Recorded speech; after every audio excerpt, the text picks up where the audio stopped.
Welcome to this meeting of the Council. I will now ask Reverend Richard Isles to lead us in prayers, and he will also then lead us in a minute's silence to Councillor Craig Connell, whose funeral took place yesterday.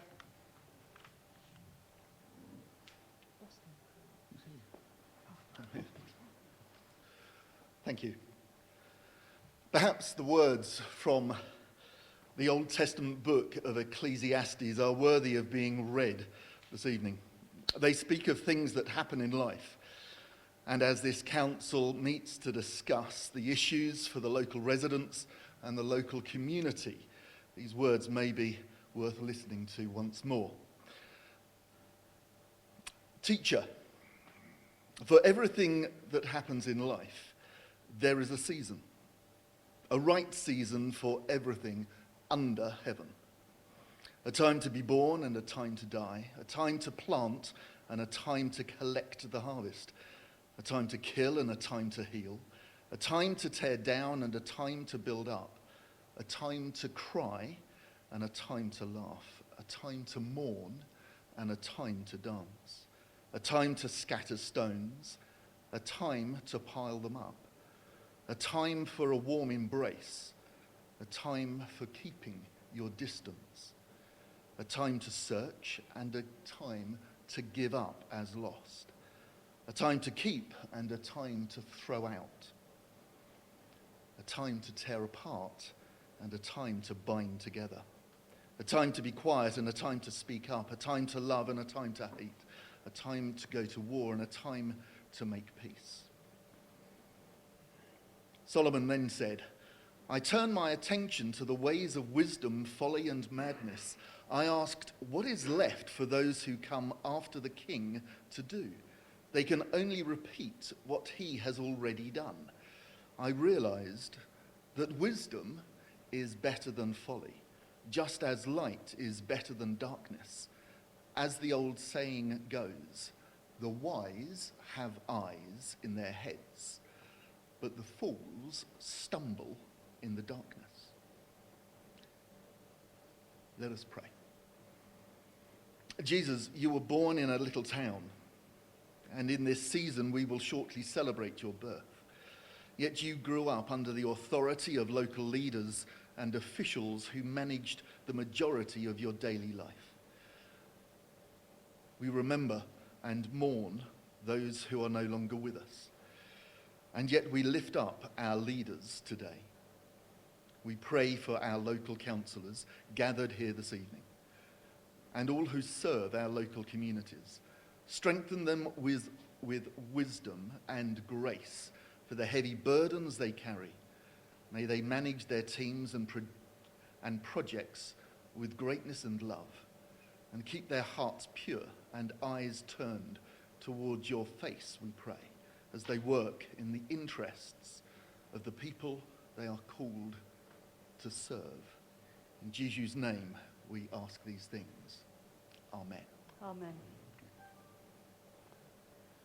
Members, would you like to take your seats, please?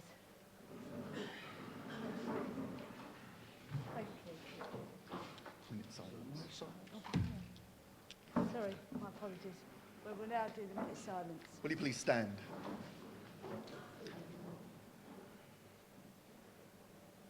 We remember at the outset of this meeting the life of Craig Connell and a minute of silence.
Thank you, Reverend Isles.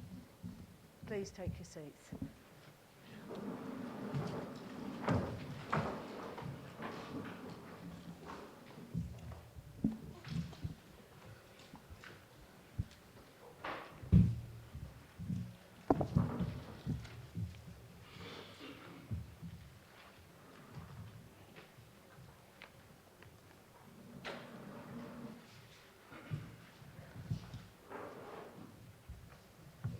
Members, we have delayed paying tribute to Councillor Craig Cannell in respect of his family's wish that we do this after the funeral service that was held yesterday.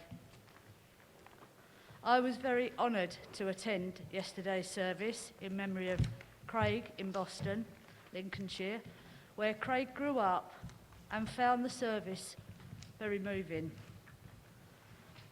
Craig joined the council in January 2018, aged just 28, representing residents in the Downhall and Rorath ward. He followed in the footsteps of another Liberal Democrat councillor, Chris Black. In the May elections, the residents of Rayleigh voted Craig in for another full term of office as their district councillor, but in addition, they also chose him to represent him as their county councillor for the Rayleigh North Division and as their Rayleigh Town councillor. All this while working full-time for Transport for London. As a product design manager, he was proud to represent Rayleigh residents and loved Rayleigh's historic buildings, green spaces, and strong sense of community. He will be very much missed by us all. In advance of the meeting, Councillor Wotton and Councillor Rowe have both contacted me to say that they would like to pay tribute to Craig. I will also ask Councillor James Newport, Councillor Christine Mason, Councillor Mike Wilkinson, if they would like to say something in tribute to Craig. Before I do so, if there are any other members who would like to say something, can you please raise your hand clearly in the air now so that we can make a note of your names? Thank you, members.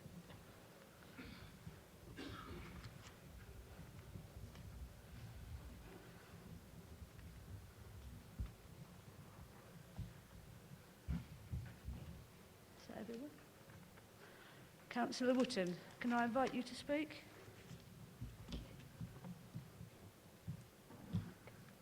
Mike.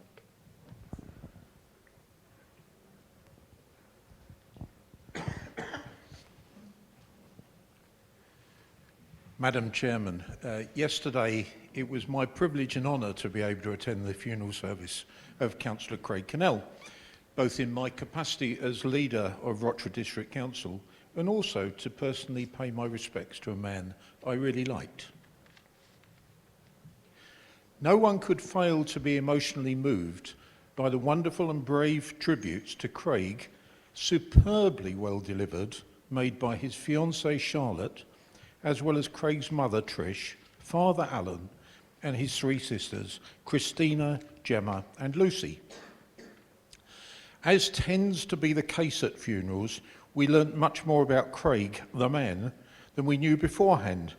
And for anyone who was not able to view the service online yesterday, can I suggest that you take a little time over the next few days to view the recording? There is absolutely no way in the few moments that I have now to adequately convey what a truly remarkable and loved man he was. At just 32 years of age, taken from us so young, and with so much talent still to offer, his passing still seems so unreal and so difficult for us to rationalise or come to terms with. My first acquaintance with Craig was in mid-2019, soon after I had been elected, when, rather hesitantly, he came up to me at the end of a council meeting in the Civic Suite chamber and congratulated me on the delivery of my maiden speech. Since then, we have had numerous conversations, invariably about issues to do with council matters, in order that he could familiarise himself with the detail of an issue, and so that he could vote with a clear understanding and confidence in what he believed were the best interests of the residents he represented. On the morning of the 2nd of November, we had one of those conversations on an agenda item for the council meeting that day. Also later the same day, after the various tributes to Sir David Amis, he came up to the Deputy Leader, Councillor Cheryl Rowe, and myself and said how much he had enjoyed listening to the kind words said about Sir David, and added that he felt his own life was the poorer for not having known Sir David personally. Particularly at such a young age, his caring and compassionate interest to do good in the community he represented was inspirational. Put simply, Craig was quite one of the nicest people I have met in political circles in Rochford District Council. He will be hugely missed by all of us. Our thoughts and prayers are particularly with Craig's fiancée Charlotte, his family and friends, to whom we send our sympathy and condolences at this very sad and difficult time. And with your permission, Madam Chairman, I'm going to probably do a first in this council, and I'm actually going to make a proposal, please, that the balance of Craig's allowance, rounded up to £2,500, be donated to the Craig Cannell Foundation Trust. Thank you, Madam Chairman.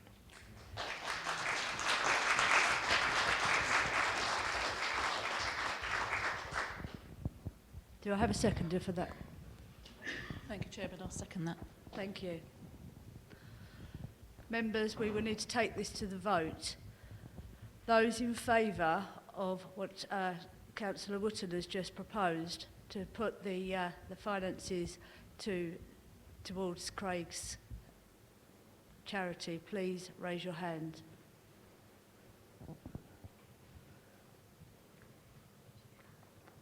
Members, that is unanimous. And carried. Chairman, on the point, you haven't done declarations of interest, so I would be fair request on the organisation trustee of charity. I'll come to that. I just voted that up. I'm not sure what the next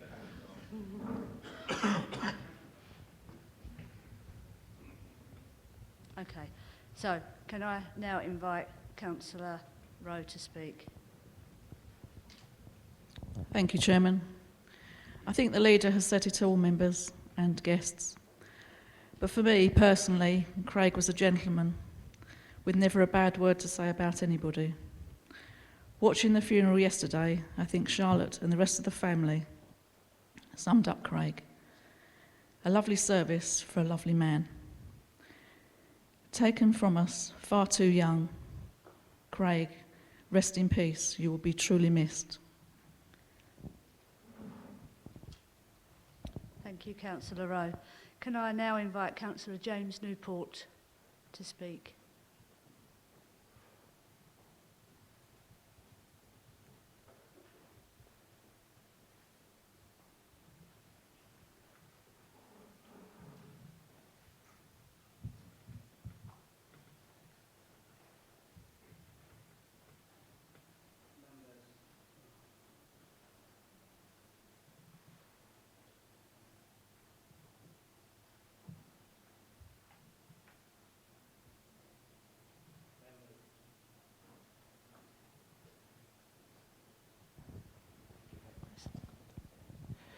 Members, the tragic sudden loss of Craig has left many of us stunned, shocked and heartbroken.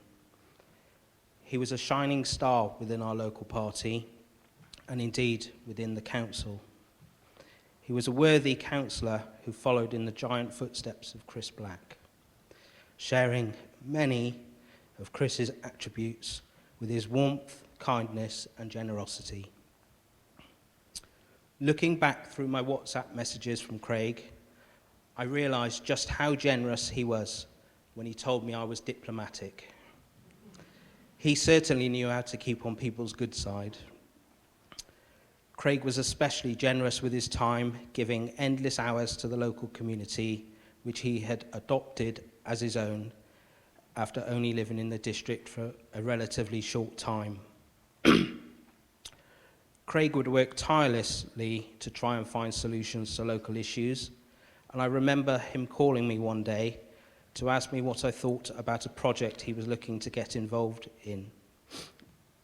He came to me with the idea of the banking hub in Rochford, and I must admit, I told him I had reservations, as it seemed like it would take a huge amount of time, and I knew how busy he was already with his work and the council.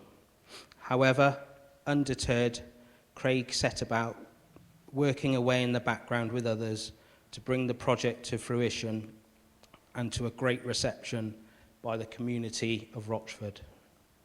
During the pandemic, he volunteered for the Nightingale Hospital and organised food parcels for local residents, all while still working remotely and attending many meetings. Craig's campaigning and enthusiasm for politics never appeared to wane. Despite the frustrations that are often felt in opposition, he remained determined to win.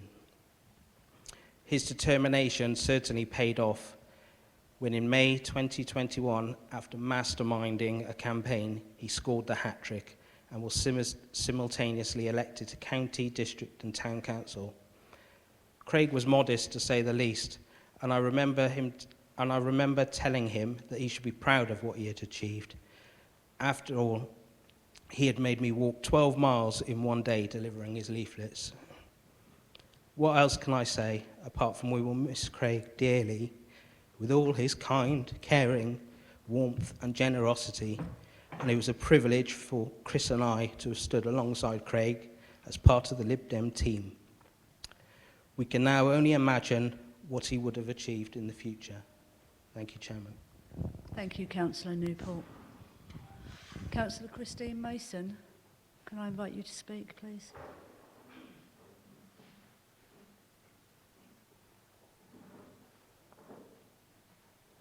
Thank you. I speak for all of Rochford District residents team, including many non-council.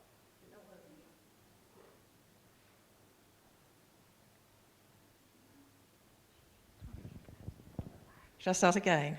That sounds better. Or perhaps it doesn't. I speak for all of the Rochford District residents team, including the many non-councillors that knew Craig. I say how sad we are at the unexpected death of Craig at such a young age.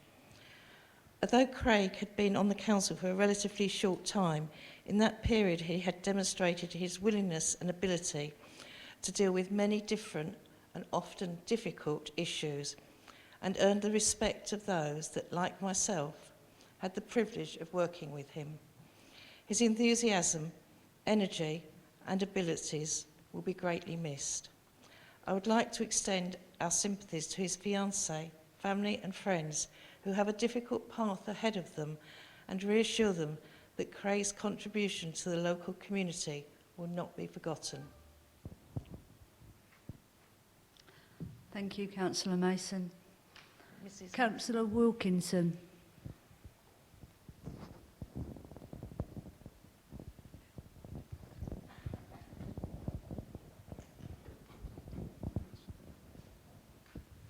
Thank you, Chairman. No life is more important than the other. Everybody's life is precious. But every now and then, we are privileged to meet somebody who stands head and shoulders above the rest. For me, the most recent was Craig. He has been described this evening as a shining light.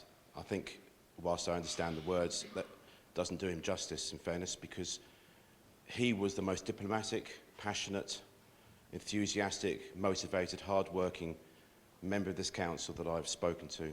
He and I used to speak regularly. Whilst we were never part of the same political group, we were pretty much totally politically aligned on everything that we dealt with. And he and I would bounce ideas off each other regularly. For me, he is an example of how we should all conduct ourselves.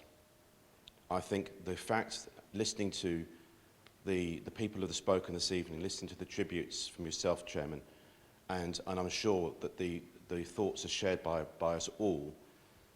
The respect that we all have for Craig, and I use the present tense because we still have that respect for him, is a testament to his ability to be an absolute diplomat. Even though you may not have always agreed with him, you could never argue with the way in which he delivered what he wanted to say. And I personally will use Craig's example in the future for myself and try and learn from it, and I would encourage all members to do the same. To finalise, Chairman, I'd like to pass on my thoughts to the family, and particularly to Charlotte, who's sitting here. Having met them yesterday at the funeral, I can see why Craig ended up the person he is, because they are an incredible family.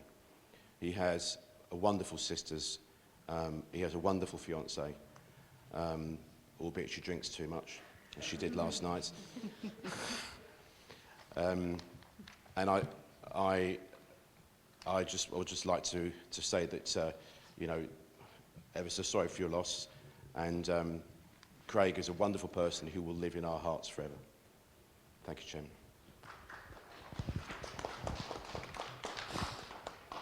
Thank you, Councillor Wilkinson. Councillor Eaves, can I invite you to speak, please?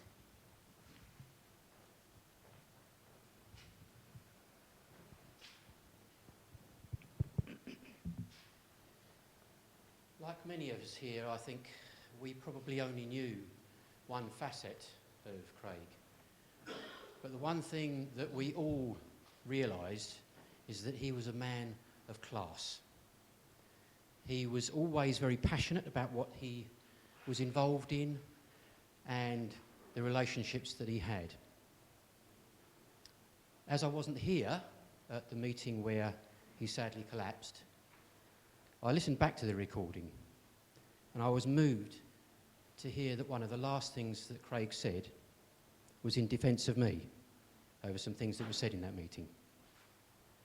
His humanity, his professionalism and service to the community he served so well would be greatly missed by all.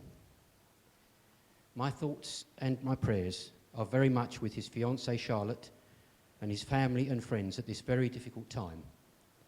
I'm sure many of us here will feel exactly the same way. Thank you, Craig, for your service. May you rest in peace. Thank you, Councillor Eaves. Can I invite Councillor Hoy to speak, please?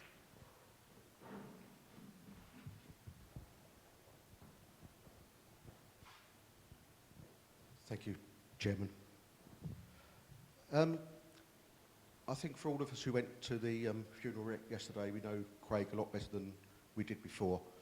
As Councillor Eaves said, most of us only knew one or two facets of his character and his life. Charlotte, his fiancée, is probably the only person who knew all of them. Sorry, this is quite difficult. We clearly have lost him far too early, and he obviously, and I use this word with a good reason, led an interesting life, and we've learnt much of that over the last few days. I found it easier than rather than talk about it, and people have spoken very well today of Craig, but I found a poem which I think some of us know. I've certainly heard it before, but I've never heard it in such an appropriate setting, because Craig did fit an awful lot into his short life. This is called The Dash by Ellis. I read of a man who stood to speak at the funeral of a friend. He referred to the dates on the tombstone from the beginning to the end. He noted that first came the date of birth and spoke the following date with tears. But he said what mattered most of all was the dash between those years. For that dash represents all the time that they spent alive on earth. And now only those who love them know what little line is worth. For it matters not how much we own, the cars, the house, the cash. What matters is how we live and love, and how we spend our dash. So think about this long and hard. Are there things you'd like to change?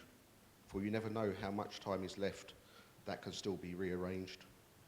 If we could just slow down enough to consider what's true and real, and always try to understand the way other people feel, and be less quick to anger and show appreciation more, and love the people in our lives like we've never loved before. If we treat each other with respect and more often wear a smile, remember this special dash might only last a little while. So when this eulogy is being read with your life's actions to rehash, would you be proud of the things they say about how you spent your dash?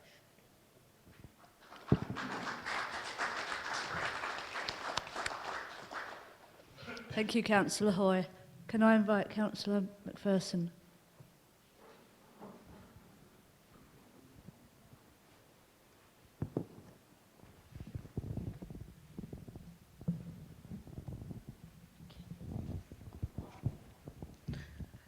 Thank you. When Craig spoke, I listened. I think we all listened.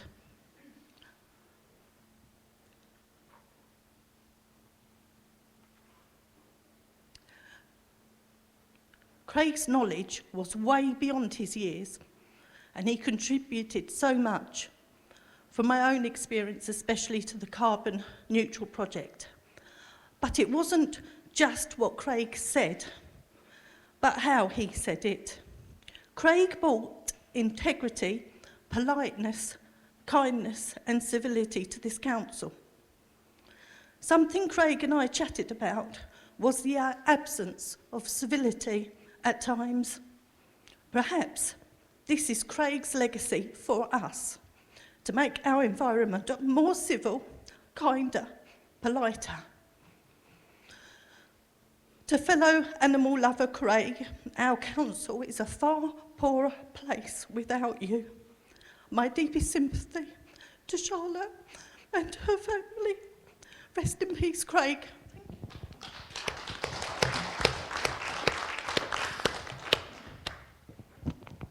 Thank you, Councillor McPherson.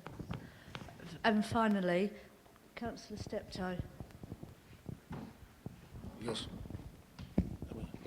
Thank you, Chairman. I first met Craig when he was first elected, and I'd just become deputy leader. And he'd often come to me and we'd discuss various aspects, various projects that he was looking for and was trying to do.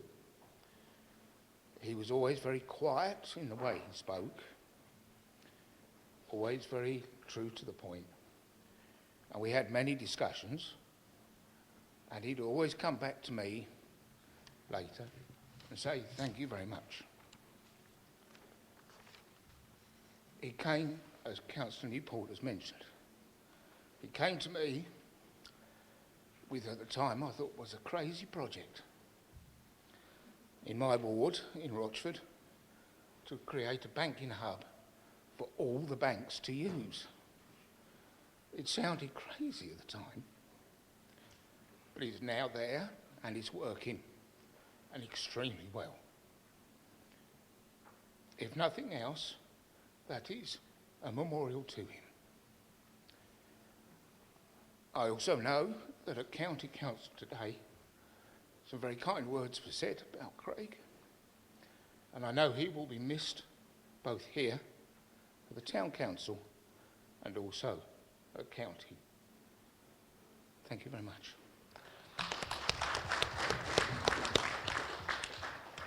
Thank you, Councillor Steptoe. I will now invite Charlotte to say a few words.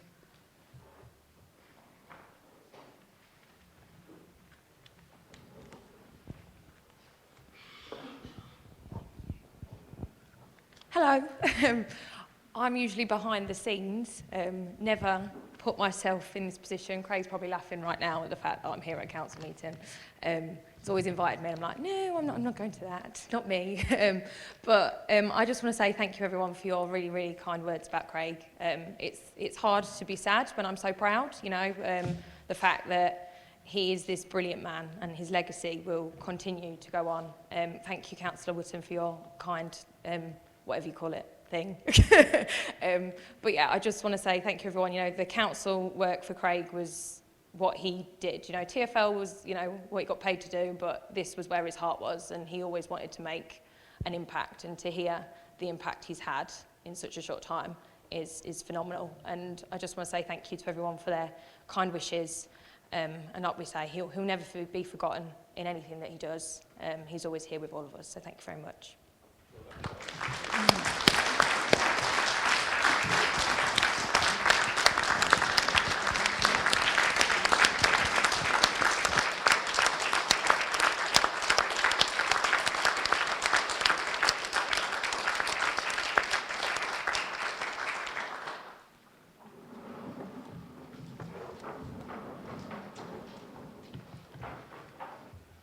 Thank you, Charlotte. By the way, Charlotte, being a leg to his table is an analogy that we too, as a family, have used. So I get it. If you know, then you'll understand. God bless Craig and Charlotte and family. Thank you, all members, for your contribution. I will now turn to agenda item 1, apologies for absence.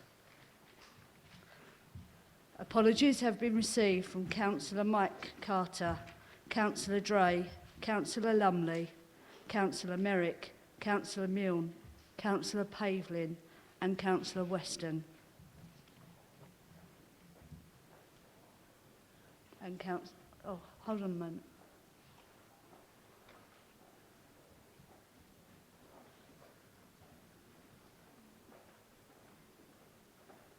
Councillor Michael Hoy.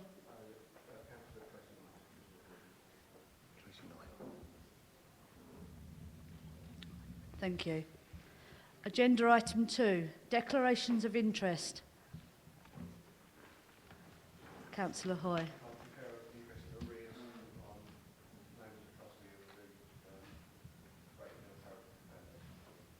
Thank you. Are there any other declarations of interest, members?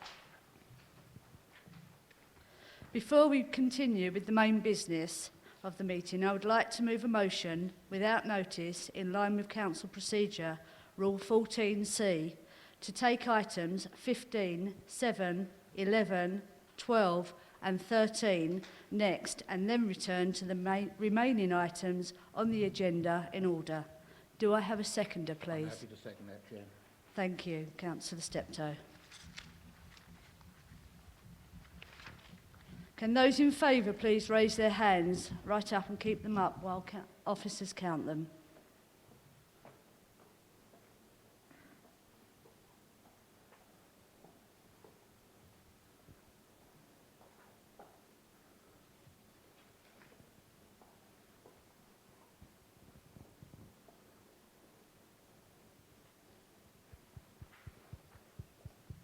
Thank you, members. Please lower your hand.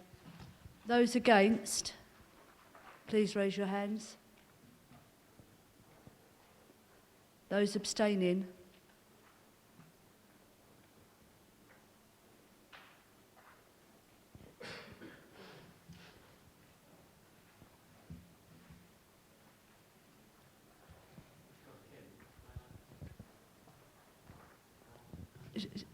You was abstaining, was you, Councillor Reeves? Yes, thank you.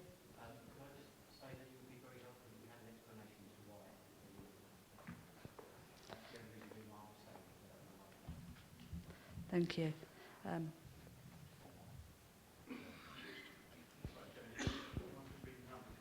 Yes, I'll do the numbers first. 20. Okay. First of all, let's finish this item. Is for 21, against 0 and abstaining 8. The reason we are moving to these items is because we need to do the first item on the agenda, which is item 15, and we can exclude the public and press and get this item done first. Just, can you read the numbers out? Yes, I will read the numbers.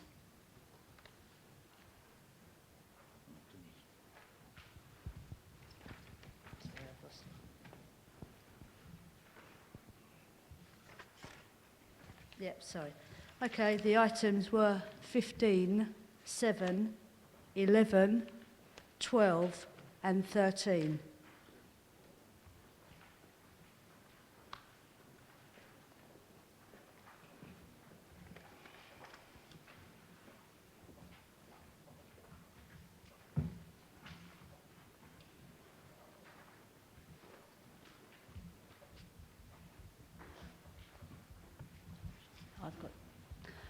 Members, that motion was carried.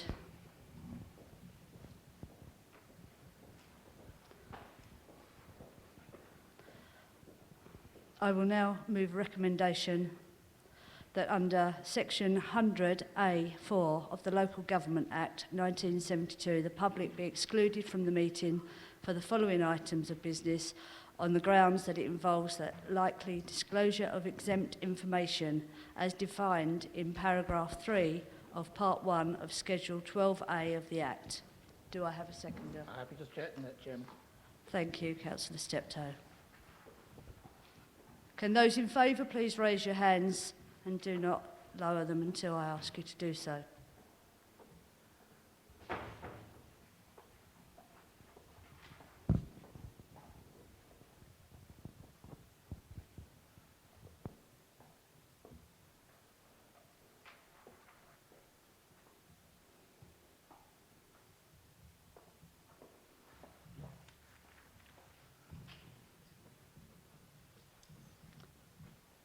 Thank you, members. Those against? Any abstentions?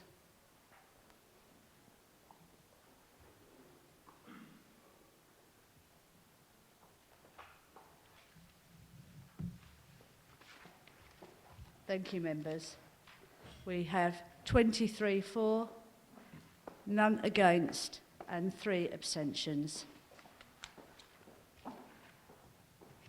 Members of the public, can I please ask you all to make your way outside the hall and wait in the canteen area? Have they all gone? Okay, that's good.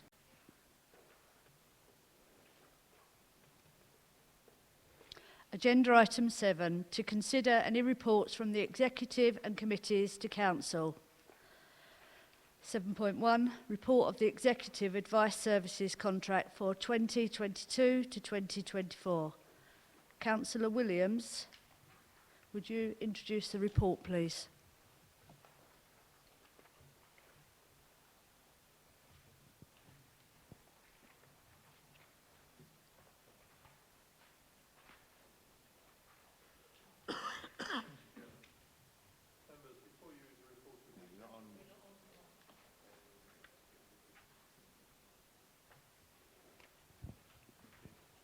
Thank you, Chairman. Members, before you is a report of the Executive. This item was referred to Council on the 6th of December, yesterday, 2021, by the Executive with a recommendation on the Advice Contract 2022 to 24. It is proposed that Council resolves that the contents of the Advice Service Contract be endorsed as per the proposals set out on this report. The recommendations are as follows.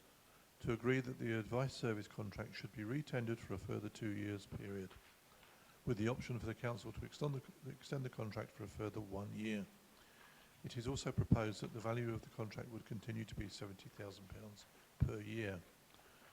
To recommend that this report be presented to full Council today, 7th of December 2021, to endorse the proposals therein.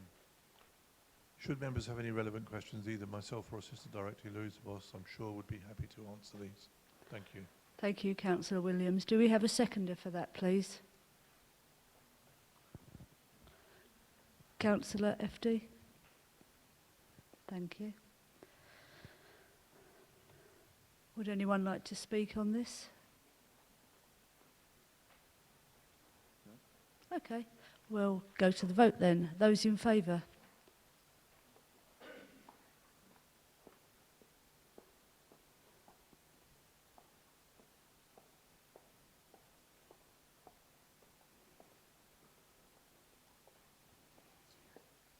Unanimous. Thank you very much, members. That motion is carried. Item 5.7.2, report of the Review Committee 21-22 Mid-Year Treasury Management Review. Councillor Wilson, Chairman of the Review Committee, will introduce the report.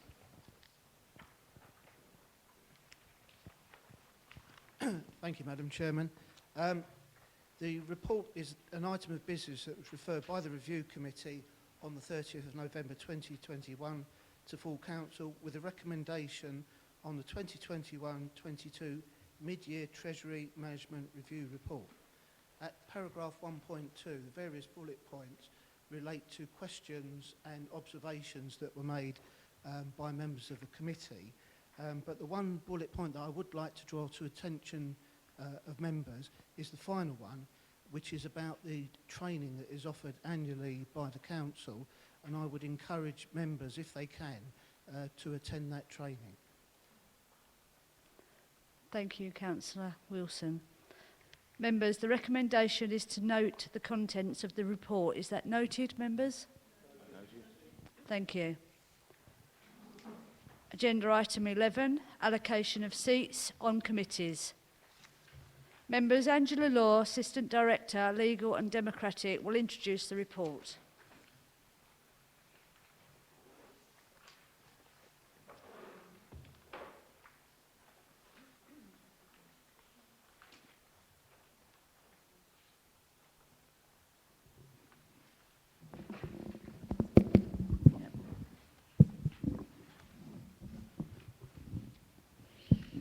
Thank you, Chairman.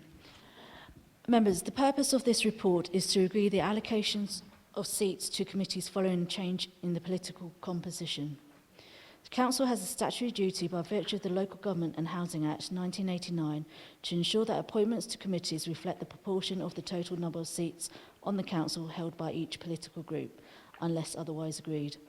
Following a recent change, political composition has been recalculated and the allocation of seats in accordance with the Act.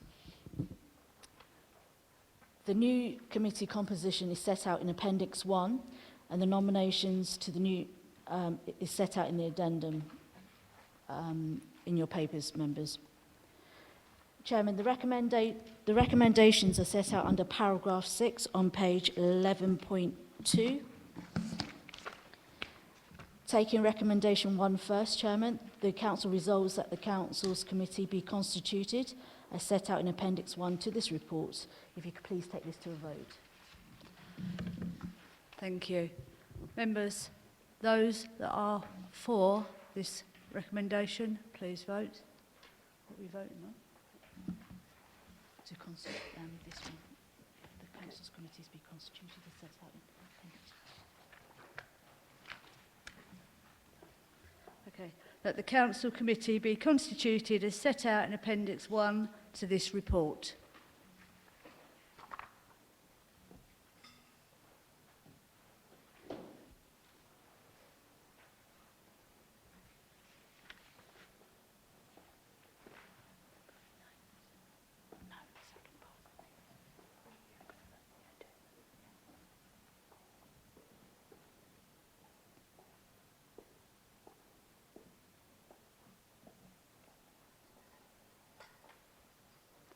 Thank you, members. You may lower your hand. Members, those who are against?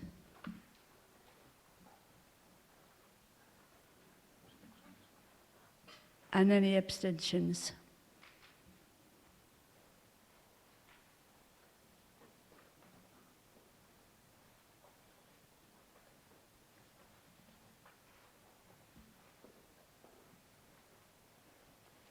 Members, there is 24 for, none against, and 4 abstentions.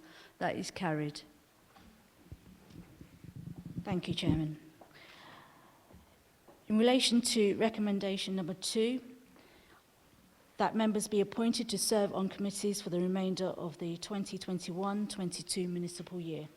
Chairman, nominations have been received in the office for the Chief Officer Appointments Committee, the Standards Committee and the Statutory Officer Personnel Committee. The nominations for the rest of the committees are set out in the addendum. Chairman, I shall first deal with the Chief Officer Appointments Committee.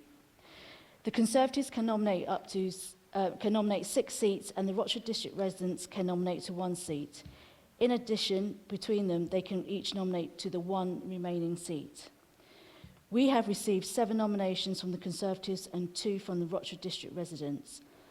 Council needs to vote to appoint either Councillor Eves, Councillor Myers or Councillor Lisa Newport to the 2 seats.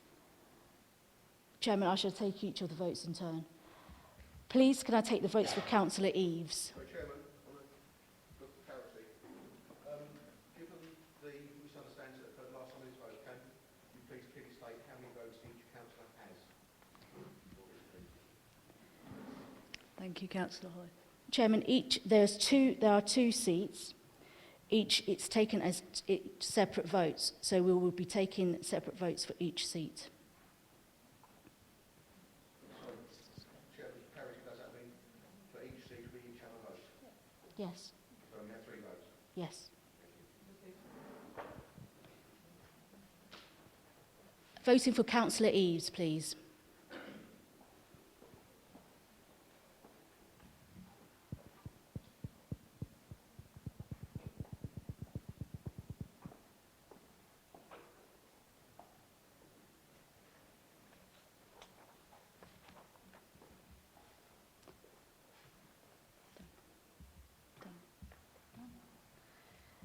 For Councillor Myers.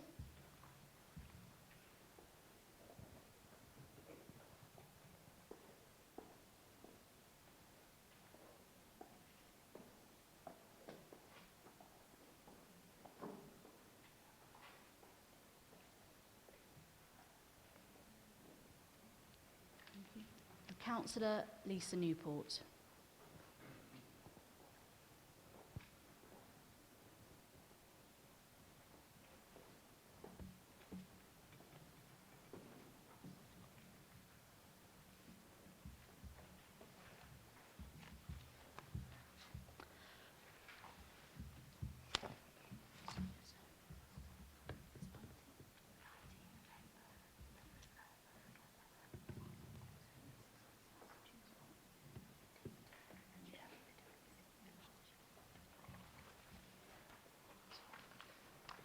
Chairman, the votes are Councillor Eaves, 9 votes, Councillor Myers, 19 votes, Councillor Lisa Newport, 9 votes. Councillor Myers will be allocated 1 seat. Councillor Mrs Mason, you have 2 members with this equal amount of votes. You can either advise officers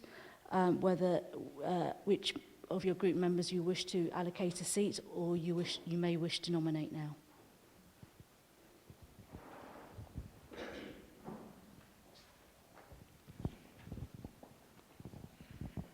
Thank you. Firstly, I'd like to protest about the way that this is conducted. The fact that we have 2 seats and you give people 3 votes is illogical at the best and creates confusion. I think in this case, though, to be pragmatic, I will nominate Councillor Eaves to this seat and Councillor Lisa Newport to the Statutory Officers Personnel Committee. Thank you. Thank you, Councillor Mrs Mason.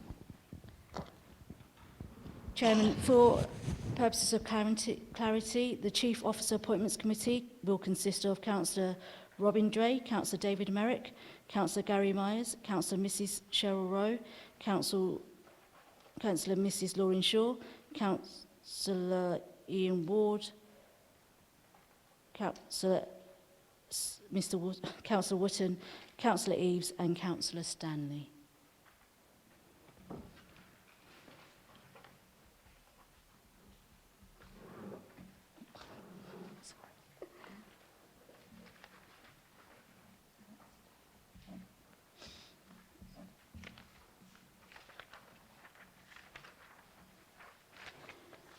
Chairman, for the Standards Committee, the Liberal Democrats and the Independent Group can each nominate to 1 available seat. We have received 2 nominations, one from each group. And that is Councillor Stanley or Councillor Wilkinson. Can I please take the votes for Councillor Stanley?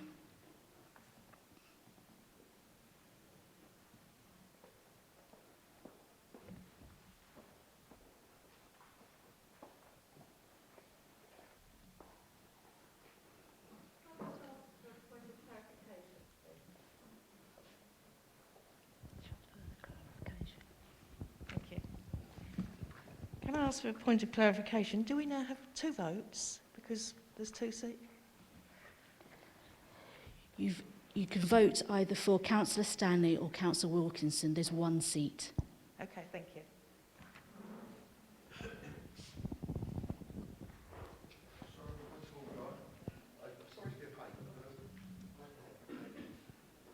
If on the previous vote we had 3 votes, why don't we have 2 votes this time? It doesn't make any sense to me.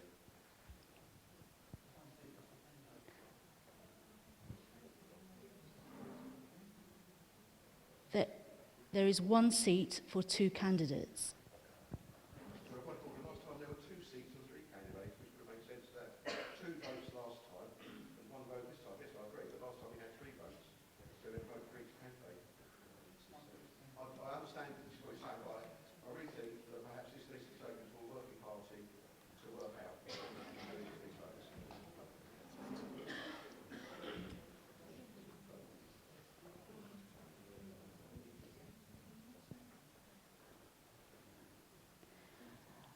Can I take the votes for Councillor Stanley, please?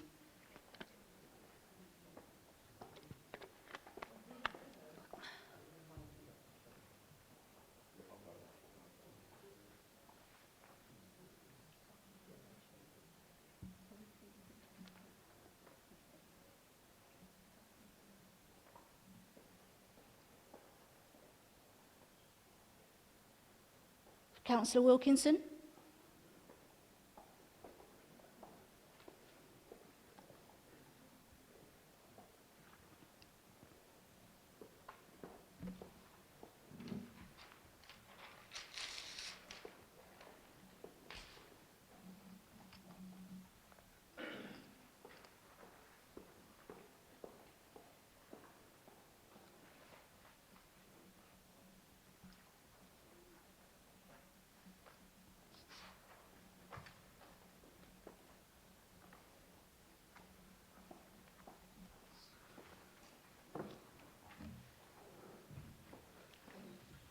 Councillor Wilkinson takes the seat on the Standards Committee.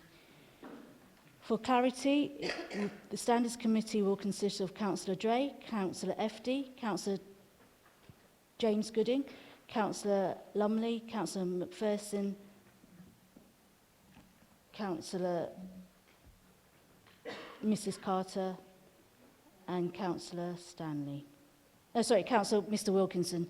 Sorry, Councillor Wilkinson.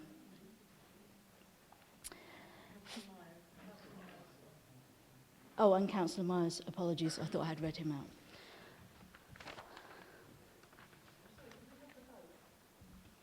out.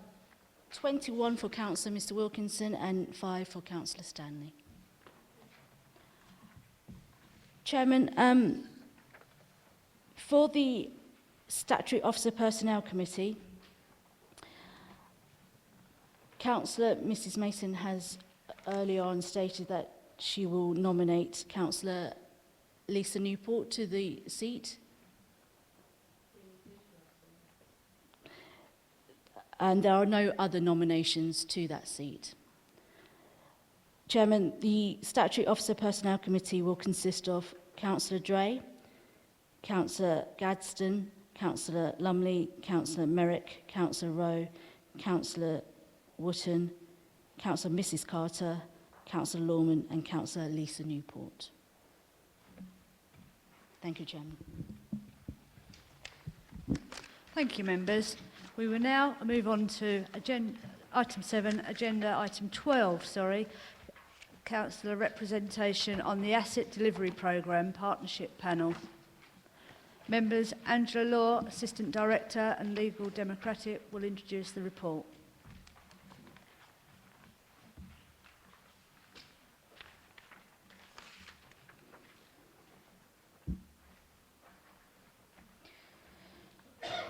Chairman, the purpose of this report is to appoint 7 elected members to the Partnership Panel for the remainder of the 2021-22 municipal year, following a change in the composition of the Council.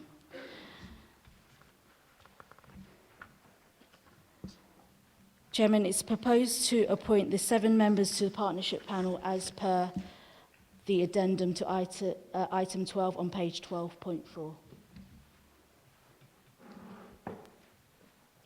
Thank you. Agenda item 13, arrangements to appoint external auditors from 2023 to 2024. Naomi Lucas, Assistant Director, Resources, will introduce the report. Chairman, sorry, we need to vote on item 12. Oh, my apologies, skipping off.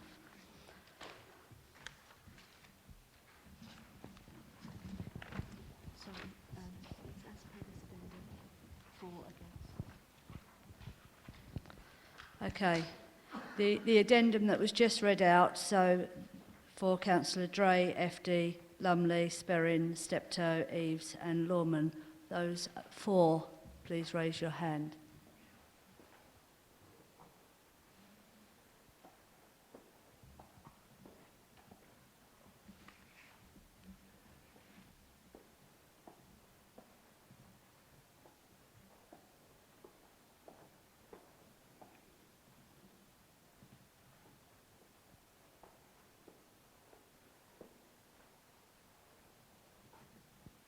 Please lower your hands. Those against? Are there any abstentions, members?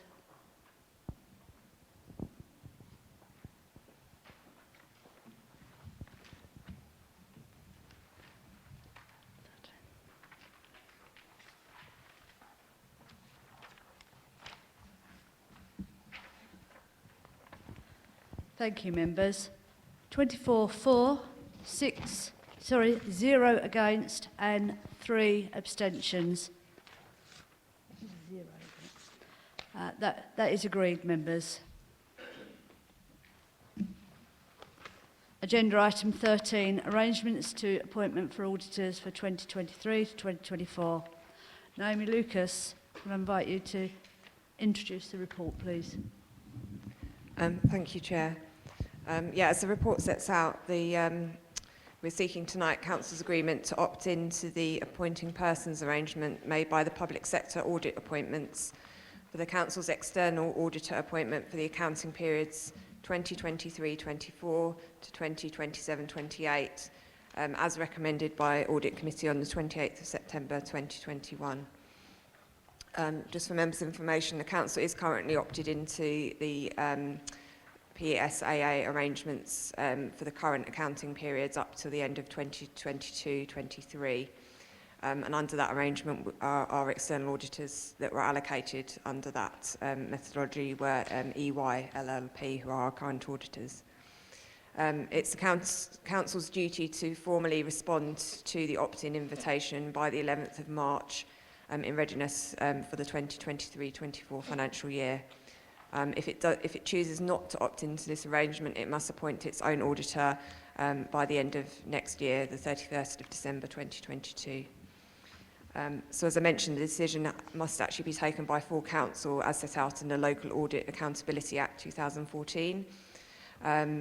So there's three options that were considered by Audit Committee on the 28th of September. And they have agreed to recommend to you that the preferred option is to opt in, as I say, to the proposed central arrangements under the public sector auditor appointments. So that recommendation needs to be voted on tonight. Thank you. Thank you. Members, there's one recommendation set out in paragraph 8.1 of the report, that the Council opts into the proposed central arrangement for appointing external auditors for the accounting period 2023-24 to 2027-28. I will move the recommendation. Do I have a seconder? Happy to second that, Chair. Thank you, Councillor Steptoe. Can those in favour please raise your hands? Oh. Councillor Hoy. So I was indicating before the motion, but I wasn't going to change the motion. Speaking to the motion then, the recommendation by the Audit Committee was made prior to the latest announcement that the audit was delayed yet again.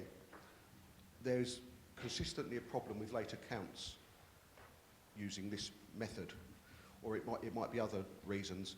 I'm just wondering if we can have an opinion from Naomi on whether the extra cost of potentially appointing our own auditors may enable us to have a better handle on the timescale of when the audit is agreed, because consistently our audit appears to be late. There is anecdotal evidence that some auditors perform their audits quicker than others. I think other members may have heard this, but I think we do not get a good service from the opt-in, but I'm not sure what other options we have, and I just wondered how much the additional cost would be to appoint our own auditors and whether it's worth the extra control we may have on them. Thank you. Thank you, Councillor Hoy. Naomi, are you able to answer? Or yeah, thank you, Chair.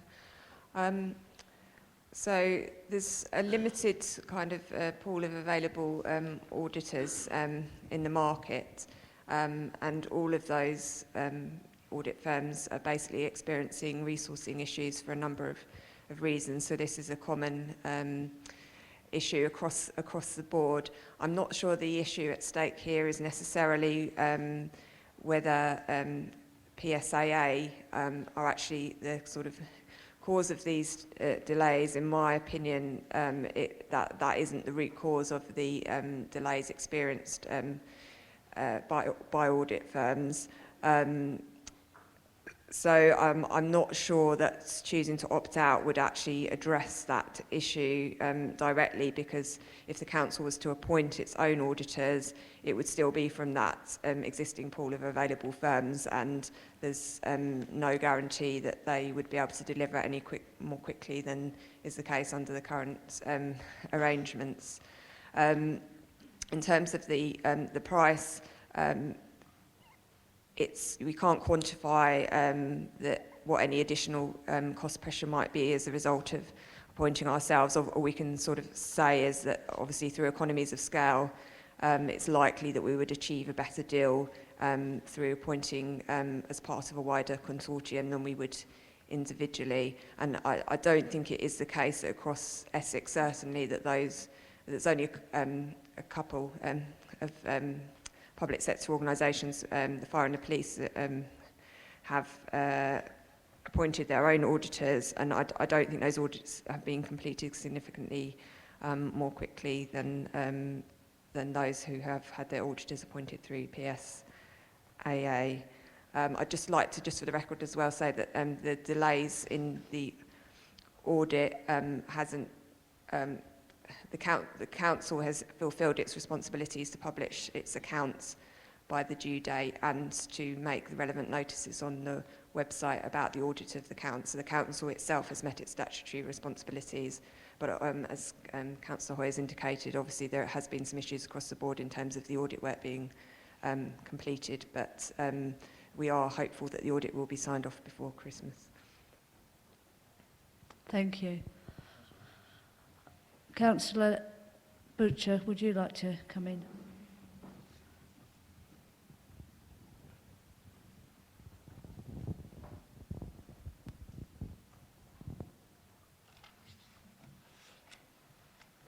Thank you, Chairman. This is working from your show. Can you hear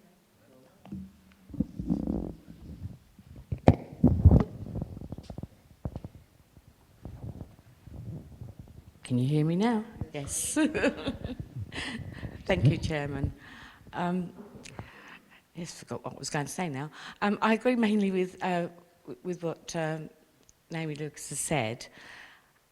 There have been some delays with this audit, but I can just assure everybody that the auditors have been pushed and challenged about this, and as a council we have done everything that we are obliged to do.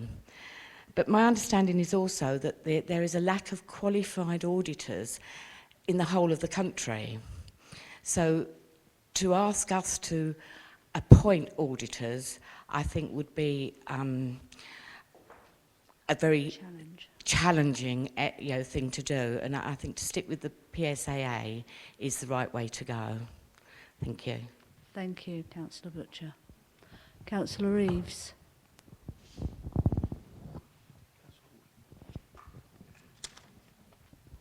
Thank you, Chair.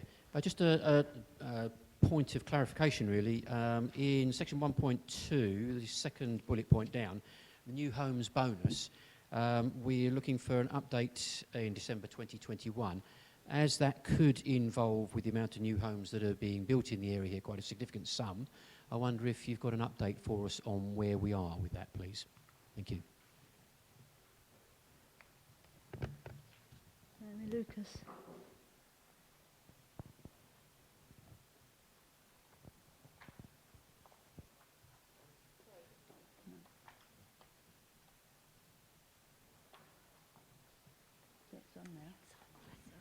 Yeah, sorry. Thank you, Chair. Councillor, I'm not sure if I quite follow. Are you referring to the previous item agenda about the Treasury management where there was reference to new homes bonus? I don't believe that relates to this item of business. Sorry. Councillor Wootton, would you like to speak next?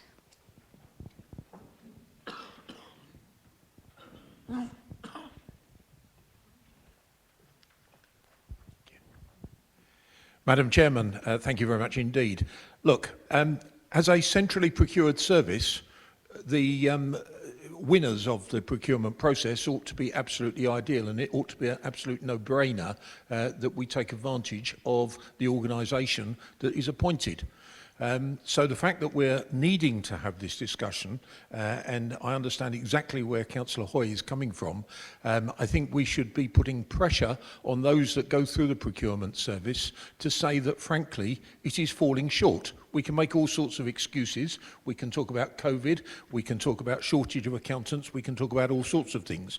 But I still believe accountants work in a competitive environment, and I believe that we should continue to do what you have already done so excellently through the Audit Committee, through the Section 151 officer, and lobby when there is a failure in terms of service delivery, because that might get the message through to the procurement providers that they need to do a little better on the service that they give. It's not good enough that we actually have to work around the auditors and fitting in when it's convenient. When you were ready for the audit, many weeks, possibly months, before they were ready to do the audit. So I don't think we should just lie down and accept it. Thank you very much indeed, Madam Chairman. Thank you, Councillor Wootton.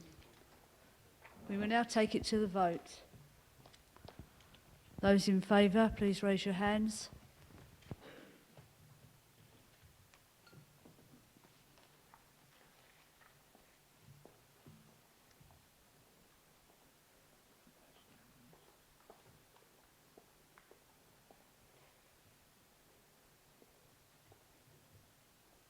Unanimous. Thank you, members. That was unanimous and is carried.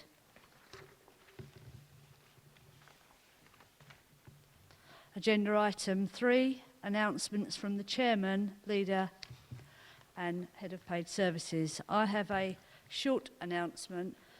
I would like to give a very brief update from an event held on Sunday during the past weekend by Rochford Parish Council. It was the Festival of Light, held in Rochford Square. What a wonderful time was held by the Rochfordians, with lights, singers, stalls, selling homemade gifts, and supported by other services. The Market Square came alive, and on the contrary to sleepy Rochford, it was fun.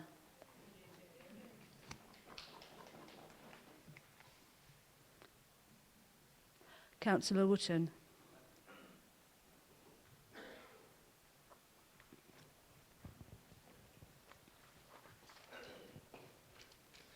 Thank you, Madam Chairman.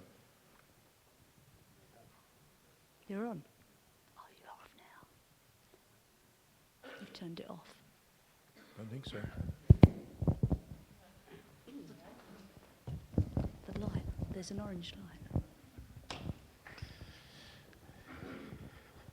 Thank you, Madam Chairman. And I'm about to go through an update for members. A similar update will be given at the Brentwood Borough Council meeting tomorrow night. But you will recall that at our council meeting on the 20th of July 2021, approval was given to commence negotiations with Brentwood Borough Council on a proposed partnership arrangement. Since that date, members of the Executive and I have been working on the feasibility study that we promised in order to explore further shared and partnership opportunities between the two councils. Also resulting from the meeting on the 20th of July, the appointment of Jonathan Stevenson as joint CEO has also been formalised for a period of 6 months through a Memorandum of Understanding. As part of the feasibility study, we've been working with external experts, Shared Service Architecture, who have supported other councils through similar processes. They have helped to facilitate engagement, ensure alignment, and develop a draft heads of terms for the proposed partnership.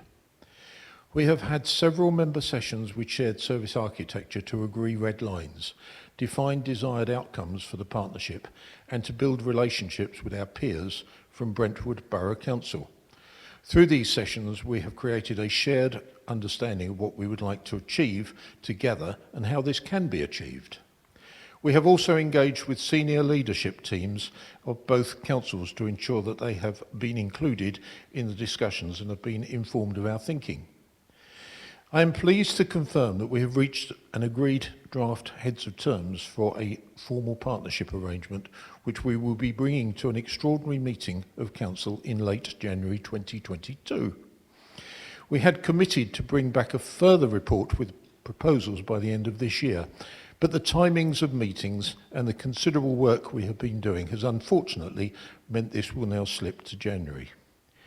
In advance of that, there will be a number of sessions led by me, Jonathan and the leader of Brentwood to brief all members and all officers about what these heads of terms mean. We welcome all questions and constructive challenge as our thinking will continue to develop as we go through this process. And to demonstrate our commitment to that, before the extraordinary meeting of full council, we will be bringing back a report to review committee on the 11th of January, and we welcome the oversight and scrutiny that committee offers on our proposed arrangements.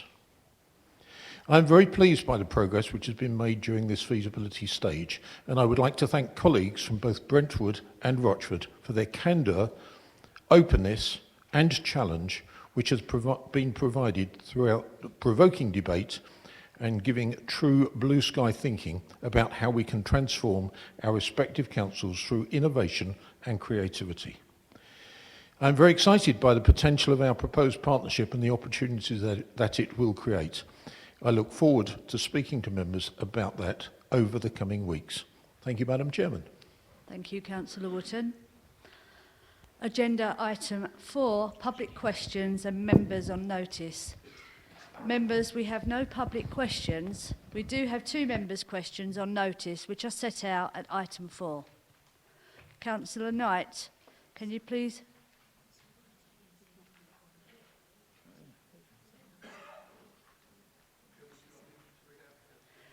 Councillor Michael Hoyle, would you like to read out?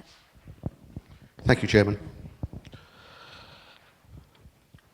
Will the portfolio holder for IT, tourism, housing and parking advise on the current availability of the electric vehicle charging points in Rochford District provided by or via RDC and their usage to date?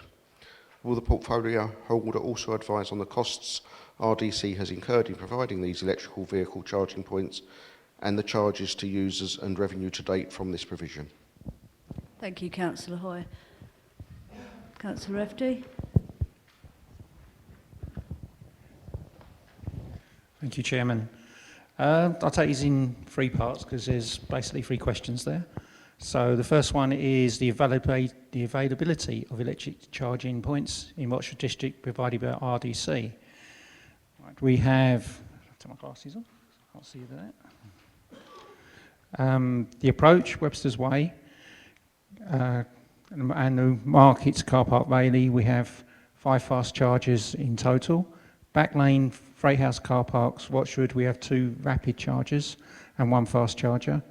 South End Road Car Park, Hockley, we have 1 rapid charger. And their usage to date, so the chargers have been used a total of 2,329 times by 184 different users. consuming over 38,000 kilowatts of electricity. This equates to around 112,000 miles, saving 22 tonnes of CO2 being released into the atmosphere. And part 3 is what's cost us the RDC incurred in these charges. The charges have not cost RDC anything. They have been funded by a government grant in partnership with the unit supplier called SWACO. And SWACO continues to maintain the sites at no cost to the council, and no income profit share is expected until the year 3 of the contract, which is 22-23, and the council continues to collect the parking revenue charges. Thank you. Thank you, Councillor FD. Councillor Hoy, do you have a supplementary for that? No, I have no supplementary, but I'd like to thank Councillor FD for the answer, and also for adding the carbon saving. Thank you. Thank you.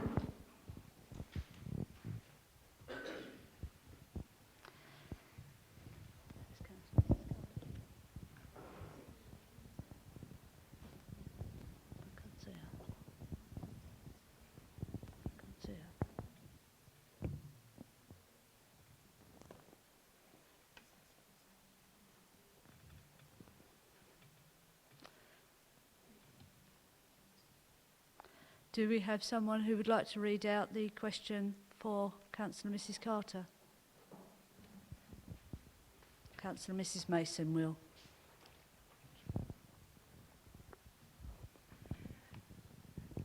Thank you, Madam Chairman. I think it's unfortunate that due to rather exceptional circumstances, this was originally planned to come to Council in October, which explains partially the difficulties we're having tonight with the questions. The question on notice is as follows. This council notes that the DEFRA was updated within RDC in 2018, and included in this was animal welfare. It is understood that there is a backlog taking up to 10 weeks for applications within the Animal Welfare Department, issuing licences and answering general questions to residents. It is understood that currently there are only 2 officers employed in the licensing department. Will the portfolio holder, Councillor Cheryl Rowe, explain how and when this will be improved? Also, can the portfolio holder advise us if there is a plan in place to either bring in extra staff to help reduce this waiting period in a reasonable time frame, and the plans to continue to manage this service efficiently? This council understands that the dog groomers or walkers aren't required to have any licences at all to perform this service. Since this pandemic, more and more people have undertaken this occupation to enhance their income, and it has become a popular business venture with little or no experience at all, and is currently unregulated. Can the portfolio holder reassure pet owners by investigating and reviewing this current situation and bringing the controlled measures necessary to ensure that the safety of animals so catered for? Finally, could the portfolio holder explain how the star rating system currently in place works, how it is regulated, and what steps will be taken to improve publicity and understanding of this system? Thank you. Thank you, Councillor Mrs. Mason. Councillor Rowe, would you like to respond, please? Thank you, Chairman. Thank you, Councillor Mrs. Mason, on behalf of Councillor Mrs. Carter. As mentioned, DEFRA introduced the relatively new Animal Licensing Act 2018 regulations requiring applicants to now evidence a considerable amount of paperwork before issuing a licence, and these new procedures, in addition to the ongoing impact of managing the COVID impact for all those licensed businesses we support, has meant our normal level of service, in particular for animal welfare provision, has not been at the level we would like it to be. Following the introduction of the 2018 regulations, an average existing licence holder renewal application will now take approximately 20 hours of officer time before a licence is issued, and longer for new applicants. I wanted to take this opportunity to reassure you that we are continuing to look at solutions to ensure further delays are reduced, and this includes working with the City of London Animal Welfare team to provide the licensing team with additional resources to manage the demand. In relation to the existing licence holders, the team have scope in the legislation to extend licences until the licensing team or a qualified inspection, such as a vet, is able to attend the venue to conduct the physical inspection. We have extended the licences for 8 premises until April 2022 to provide some reassurance to the licence holders. The licence holders have been notified of this extension. No existing businesses have been put at risk or are able to continue to operate under existing arrangements. In relation to new applicants, the licensing team did see an increase in applications, with people working from home and seeking additional income from looking after other people's animals, 12 applications in total, and the team at this time used the full 10 weeks allowed under the regulations, which helped the service prioritise their service demands and manage the new process. The team currently have 3 active new home boarder applications. All of these applications have been initially assessed by the team and are awaiting the applicants to provide additional information to demonstrate they meet the conditions outlined within the legislation. In relation to the scoring matrix, any new applicant under the regulations will automatically be considered a high-risk applicant due to not having at least 3 years' history in relation to running a business. This means the maximum score they can achieve will be either 2 stars for meeting all of the standard conditions or 4 stars if they have obtained formal qualifications and their property meets the higher standard conditions. Those that have been licensed for more than 3 years can achieve 3 stars if they meet the standard conditions and 5 stars if they can evidence that they meet the higher standards, which again include the formal qualifications. If an existing premises is failing to meet the standard conditions, they will receive a 1-star licence and must be assessed again within 12 months. The licensing team try to and work with all existing and new applicants to ensure they meet the standard conditions. The general public are aware of the scores and automatically see that anyone with either 2 stars or 3 stars are not as good with those with 4 or 5 stars. This is not the case. It is simply either that they have not obtained the additional qualification or their premises do not allow them to meet the higher standards. There is currently a review by DEFRA about the whole process. Once this has been completed, we will work with the communications team to promote the safeguarding steps the licence holders have taken to protect their people's animals. Finally, in relation to dog walkers, the dog groomers, they do not fall within the remit of the legislation. The animal welfare regulations are being reviewed this year, and the view of DEFRA is being monitored by the team. Thank you, Chairman. Thank you, Councillor Rowe.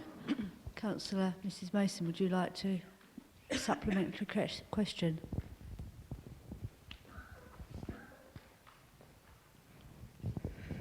Thank you. Thank you, Councillor Rose, for a very informative and comprehensive response. I'm sure Councillor Mrs Carter will appreciate that. I'd just like to come back on one issue, the dog groomers, walkers. Are the council going to make representation on that behalf, on that point at all, to DEFRA, to the review? Thank you, Councillor Mrs Mason. Councillor Rowe, would you like to respond? Thank you, Chairman. I'm sure our council will make representation. Thank you, Chairman. Thank you. Moving on to agenda item 5, business from last meeting. Members, does anyone have any questions related to the business from the last council meeting?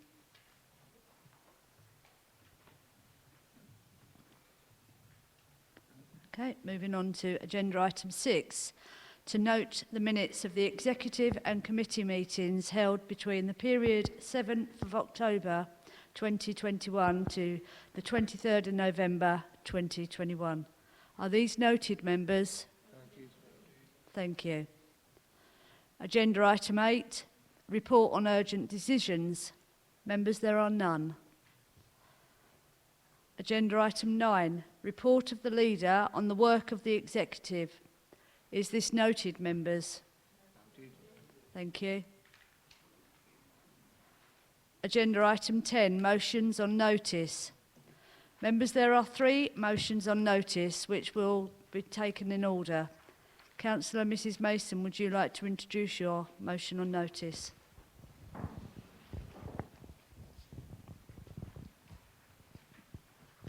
Thank you, Madam Chairman. You'll forgive. Can you hear me? Is this on?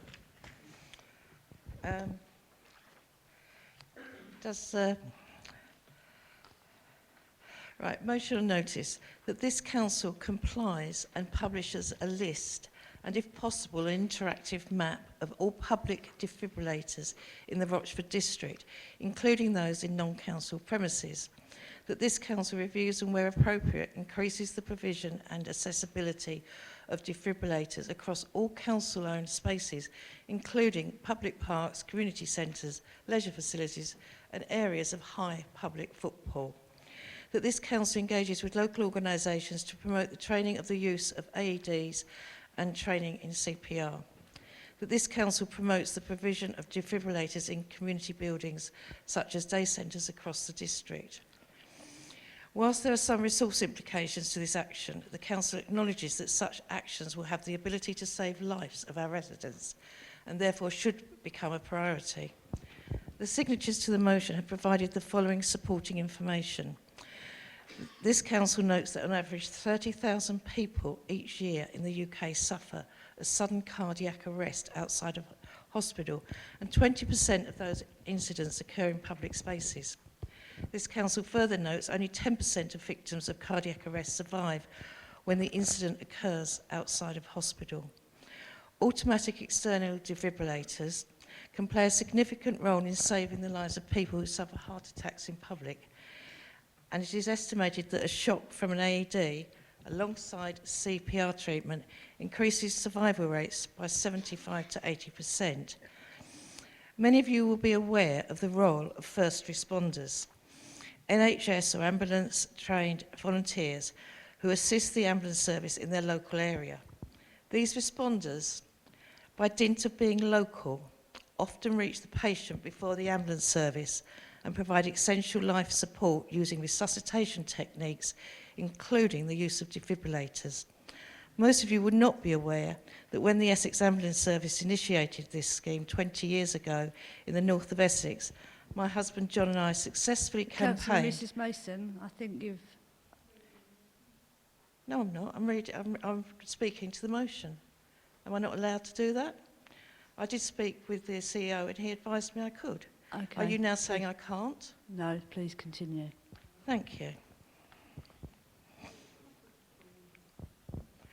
Most of you will not be aware that when the Essex Ambulance Service initiated this scheme 20 years ago in the north of Essex, my husband John and I successfully campaigned for similar schemes in our area and formulated Hawkwell Heart Start Group to provide equipment which then cost over 2,500 and recruit volunteers for teams in Ashington, Hawkwell, Hockley and Rochford. What you may also be unaware of is that one of our own councillors, Councillor Adrian Eves, was a first responder. So I'm personally aware that the timely use of a defibrillator saves lives. With the difficulty of travelling anywhere in our district in a timely fashion due to the congestion often found on our roads, these life-saving devices have an even more important role to play. Some defibrillator facts for you. They can be used on a person of any age and now cost as little as £600. They can also be rented. You do not need training to be able to save someone's life with the use of a defibrillator. The device will begin by analysing the victim's heart rhythm and will then guide the rescuer through each step with visual and/or voice prompts. You cannot shock someone whose heart is beating. The sooner the heart is put back into rhythm, the better the outcome. Nationally, there have been repeated calls for Among other initiatives, all schools to have defibrillators. And each year, an average of 270 children die at school in the UK from sudden arrhythmic death syndrome, 6 a week, from the Echo. Let us not wait for national initiatives, but formulate our own policy to protect the lives of our children and all our residents. At the present situation locally, once a 999 call is received, the ambulance service will advise if it is aware of a nearby defibrillator. Some premises also have signs outside. Without easily accessible public knowledge of the location of AEDs, the value is lost as each minute diminishes the chance of survival by up to 10%. Timing and access to accurate information is critical. This motion aims to build and improve on the present situation to increase survival rates in the case of sudden out-of-hospital heart failure. You have used your 5 minutes. Well, you interrupted me, so allow me to finish. Residents who have had the unfortunate situation of experiencing the situation have commented that even when unsuccessful, such assistance normally provides great comfort Please sit and down, solace Councillor Mrs Mason. to those who are left behind. And if this council can save one Please sit life down, and avoid the Councillor Mrs Mason. disastrous ripple effect of sudden death, surely it should do so. Thank you. Councillor Reeves, would you like to second that?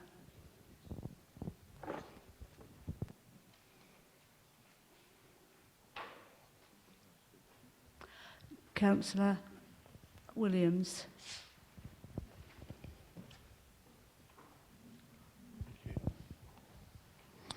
Thank you, Madam Chairman. Members, I've spoken to the ambulance service and first responders at length regarding these proposals. Their opinion is much the same as my own. As well as others, there is already a national database in place called the Circuit. This is the national defibrillator network supported by the ambulance service and St John's Ambulance, etc. Where owners that have defibrillators register the defibrillator with them. On receiving an emergency call, the ambulance service will then assess the situation and advise the caller on the best course of action for each individual case. This may well be where the nearest defibrillator is, along with its unlocking code and instructions on how to use it and if it should be used. It may well be that CPR be the best treatment, especially if a paramedic is only minutes away. To look up the location of a defibrillator on a database and or go looking for one may well be detrimental to the patient's well-being. I therefore propose that this motion be refused, that the Council signpost responsible owners of defibrillators to register and how to register their devices with the ambulance service, otherwise the Circuit, whenever possible. As a member of Rochford Parish Council who are responsible for 2 registered devices, both with the ambulance service, as known as the Circuit, it's my understanding that they have now been used 8 times successfully using this location system after calling the emergency services and in contact with the operator and being instructed on how and when, if, to use them. Thank you, Chairman. Thank you, Councillor Williams. Can I just remind members that the normal rules of debate apply and that no members should speak for longer than 5 minutes and should not repeat anything previously said. Of all those indicating to speak will be given an opportunity to speak once. Councillor Reeves. Thank you, Chair. I'll be brief. As a former first responder, information is king, and I do understand that we do have the information available from the ambulance service, but I've got to be honest, this is the first time I've actually heard of where it actually is, and I've been involved at Point with this. I just think it might be good for our community to be able to point out that we do actually have these facilities in the area. If it's not too much work, to actually include a page on the website, the council's website, it might be appreciated by residences. That's it. Thank you. Thank you, Councillor Reeves. Councillor Smith.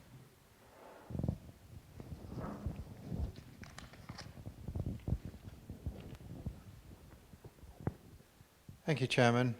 I do understand the sentiments of the motion that Councillor Mrs Mason has put forward, but I have to agree with Councillor Williams in this case.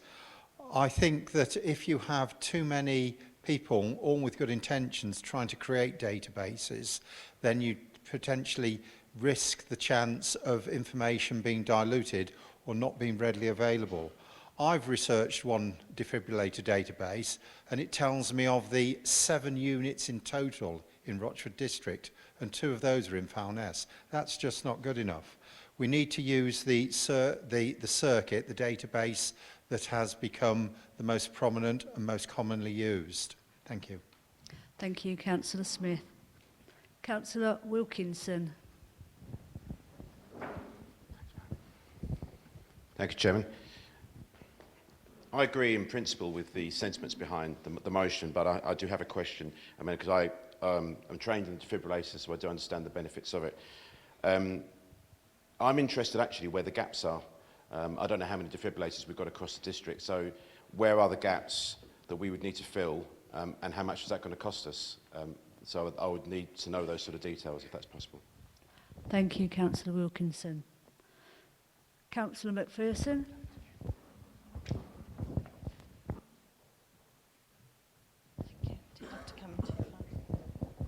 Thank you, Chairman. I think most of us in here agree with the sentiments of the motion.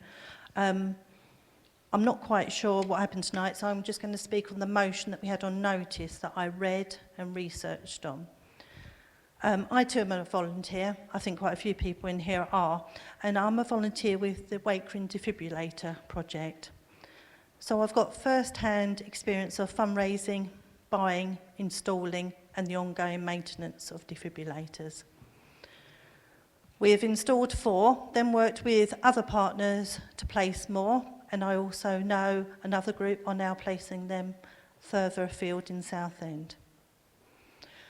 Councillor Williams is correct when he mentions the advice that he had from the first responders. You will probably also get the same response from the ambulance service. In fact, we were told sternly not to create our own map, not to advertise where they are. We can launch and publicise that, but they said, if you create a map or if we put it in a little brochure, people will be tempted to go and get that first. And the first thing they should do in the event of an emergency is ring 999. The emergency services, because they work using the circuit, know where these defibrillators are placed, but more importantly, they're still in use, because if one is deployed, the emergency service take it off the circuit list until it is returned to the unit, at which point the custodian, that's a posh name for the volunteer caretaker of that defibrillator, does the checks that it's in order, and at this point confirms to the emergency service that it's back in use, at which point it is then put back onto the circuit. So you can see where I'm coming from. If we make up our own list, it may not be accurate. The reason that the project sits best within the community is due to that role of the custodian. Each and every defibrillator must have regular checks, daily checks that they are showing the green light, check they are talking to us, they do. The doors and the locks are okay and not tampered with. Also to check use-by dates on such items as the pads. Each of the defibrillators we have placed in the community has their own custodian. Then we have backup volunteers and a rota for such things as holidays or sickness. The volunteers are all local, so can do this on their daily walk, as opposed to, for instance, as this motion says, the council monitoring and travelling around the district. So you can see why it's best placed within the community, and I think I can speak for my fellow defibrillator volunteers that we enjoy volunteering and doing something for the community. I don't know if Councillor Williams had a seconder. If not, I will second that. However, I will also fully support what Councillor E said about our council having a page promoting about defibrillators, signposting them to the pages that the experts produce around, first thing, 999. And perhaps also we can advertise and look for the gaps, as has been pointed out by Councillor Williamson, and work with those communities to share expertise across our district. Thank you, Chairman. Thank you, Councillor McPherson.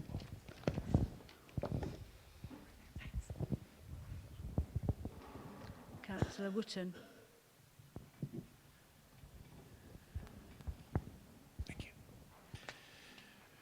Madam Chairman, who could possibly disagree with the sentiments of this motion? We fully understand, and I think excellent speech from Councillor McPherson. Certainly Councillor Wilkinson identified an issue which I know Councillor Steptoe has alluded to in the past, which is what is important is to find the gaps in our community so that we can deal with that. My difficulty, of course, with this motion as it is currently written is that it's what it commits this council to do. And it's that part of it that I have difficulty if it is a duplication of a service which already exists, and the creating of the data is with another organisation. So it just doesn't really make too much sense to me to commit Rochford District Council to gather data that it's not really in a position, and it's really the first paragraph that I have a concern with. Nothing else, but I think others have made some very sensible suggestions. I'd like to be put in a position where we can support it, but I can't agree to a motion. I can't support a motion which commits a body, Rochford District Council, doing something which it is neither qualified or, dare I say, capable of doing, because it puts us in a very difficult position. But I totally support the spirit of it. Thank you. Thank you, Councillor Wotton. Councillor Butcher.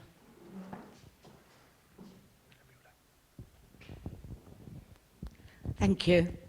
Yes, I don't want to repeat everything that everyone else has said, but I do agree totally with Councillor McPherson. I'm also involved in a defibrillator group, putting them out, funding it, and I understand all about the circuit. But the one thing I will say is you will talk to a little 3-year-old child. They know what to do in an emergency. 999. That is our emergency number. The circuit is on that. That is where the ambulance comes from. Please, let's not confuse things with other leaflets. 999, from that age upwards, we know where to phone. Thank you, Councillor Butcher. Councillor Lawman. Thank you, Chairman. I have to support what Councillor McPherson said, and what's been said again, because I'm involved with the radio station as a friend of the station. And one of the things we do is monitor the station as part of what we do. We found our defibrillator was stolen.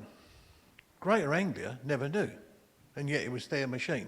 So we've replaced it now, and it's on the platform, but it's locked away, but someone forced it. But no one, I don't know how it was long it was gone. My point being is, listening to all of this, I think the most important thing is awareness. Awareness of the procedure, what can be done. And I'd like to see more in that rather than taking on responsibility, walking around like some watchman, stamping his card as he goes round. And I'd like to see a bit more awareness so that the general public can be their eyes and ears for us. So if there is an issue with this equipment, someone gets told about it. That's my point. Thank you. Thank you, Councillor Lawman. Is that everyone? Councillor Newport.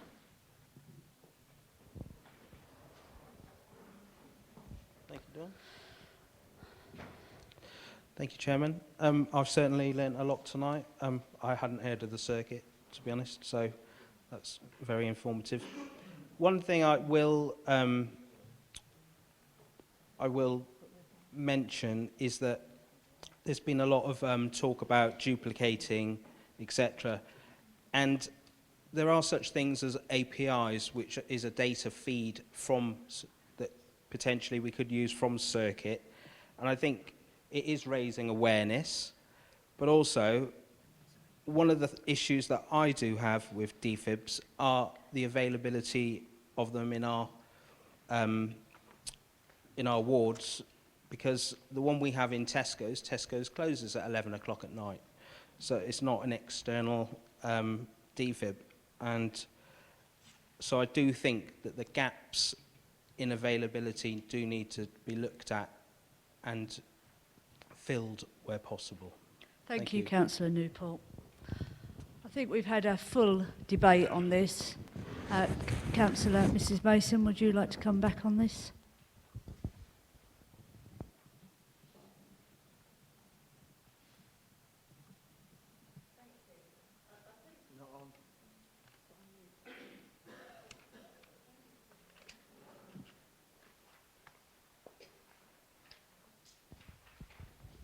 I think we need new equipment.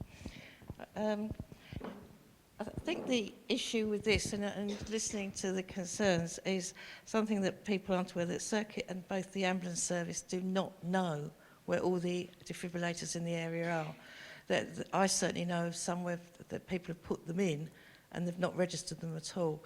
So that was one of the concerns. But the consensus seems that we should be communicating and having a list. And I'm quite happy to amend the motion to put a page on the website if that is the general consensus. What I do think we need to do is to communicate and to give information, because it is important that this is done. Thank you. Thank you, Councillor Mrs Mason. We will now take the motion that you put forward, to the vote. Those in favour, please raise your hands. No, there is no amendment by Councillor Williams. Oh, okay. Do you have a seconder, Councillor Mrs Mason? Okay. Councillor, so we will now speak to the amendment. Those in favour of the amendment, please raise your hand.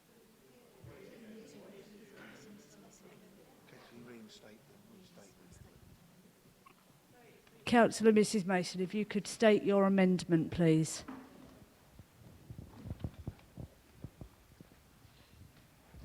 That the council publishes a list on its website pointing to the other areas' information, so that the communication and the information that is available is also available to all our residents.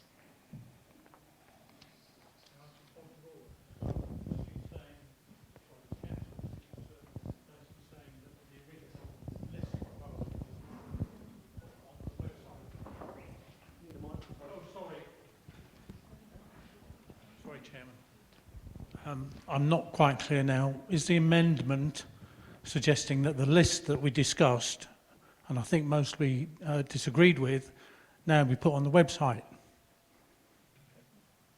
Councillor Mrs Mason, are you able to answer that?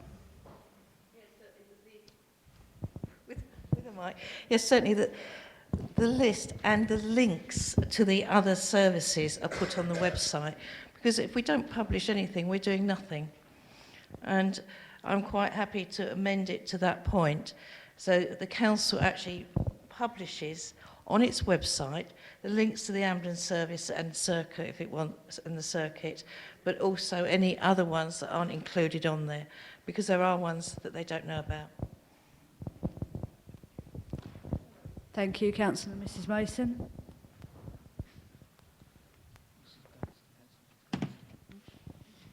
Councillor Gadsden.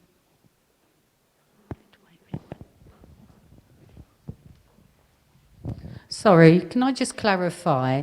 I feel that from the conversations we've had today, the only thing that we can put on that website is signposting people to ring 999 in a case of emergency, and they will then signpost them onto the appropriate ambulance service and where the defibrillators are. I don't feel that that's any more than we've agreed to tonight. Thank you, Councillor Gadsden. Councillor Wilkinson, you have already spoken. Are you on the amendment? Okay, thank you. Very brief. Thank you, Chairman. Can I just clarify, because just something that Councillor Mrs Mason just said, and I just want to understand, and I think for the benefit of all of us, she says she's amending to that point. So am I right in saying that you're amending the first paragraph, but your intention is the rest of the motion stands, or are you withdrawing the rest of the motion?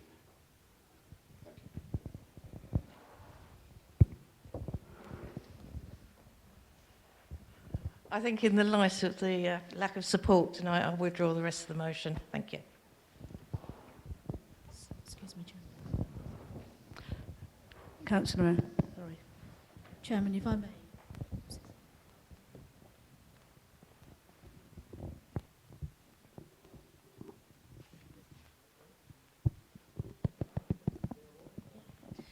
Chairman, if I may, I just want to clarify the motion put forward by Councillor Mrs Mason.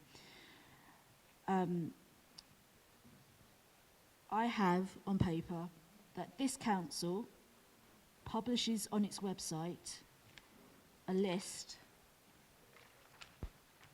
of all public defibrillators in the Rochford district, including those in non-council premises, that this council reviews and where appropriate increases the provision and accessibility of defibrillators across all council-owned spaces, including public parks, community centres, leisure facilities and areas of high public footfall. That this council engages with local organisations to promote the training of the use of AEDs and CPR training. The rest of the motion has been withdrawn. Is that correct, Mrs Mason? Councillor Mrs Mason.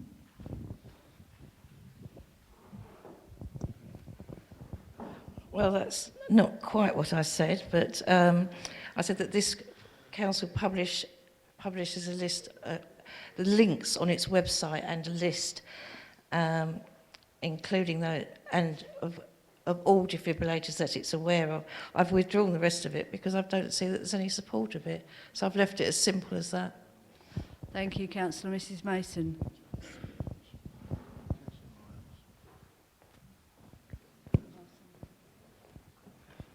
Councillor Myers. Thank you, Madam Chairman. The point of this would appear to be we're going round and round in circles. The only two things that need to be on the council website are A, dial 999, and B, www.thecircuit.uk, which will direct people, if they do have a defibrillator, to register it on the circuit, and it will be done. That's the only two things I think we need to actually put on there. Thank you, Councillor Myers. Councillor McPherson. Thank you, Chairman. I don't think I could have said that better myself. I think we've just got to have the emergency information on there. I ideally run that past the emergency service to make sure they're happy with it. And if people or community groups have a defibrillator in their community, how they register it. That's it. End of. Thank you, Councillor McPherson. Would Councillor Mrs Mason be agreeable to that?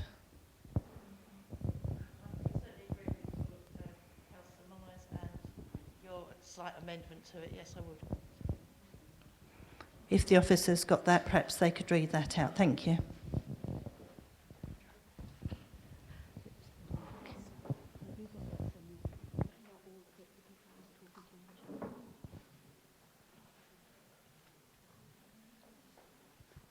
Councillor McPherson, would you like to read out what you just said so that we can take that amendment?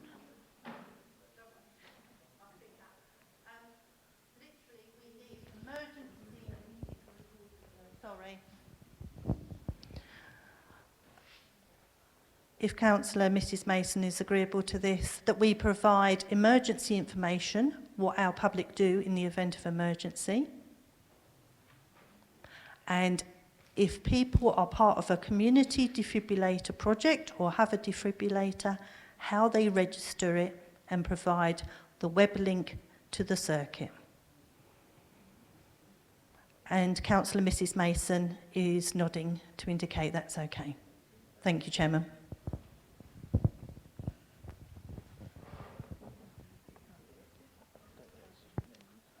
Those in favour of the... Oh, you're going to read it out.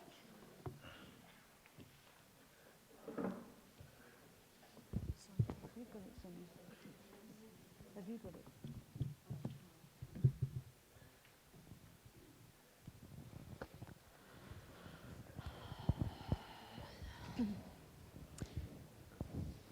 That's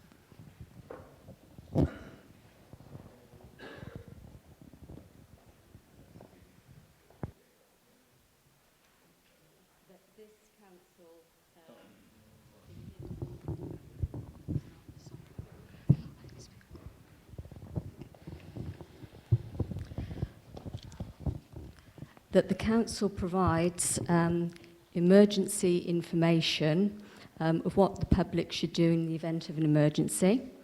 And if people are involved in a community defibrillator project or have a defibrillator in their community, that they're given the information on how to register it.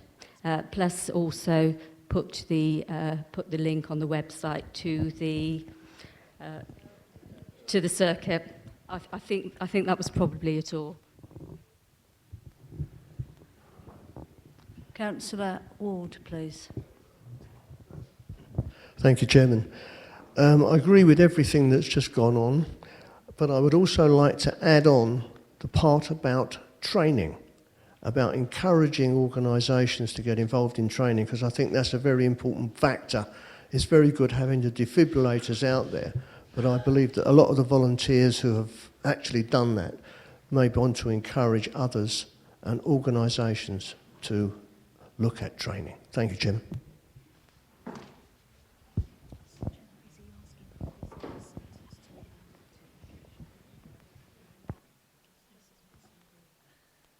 Councillor Mrs Mason, are you in agreement that we add that final sentence, which was also in part of your motion, that the council engages with local organisations to promote the training of the use of AEDs and CPR training? Thank you.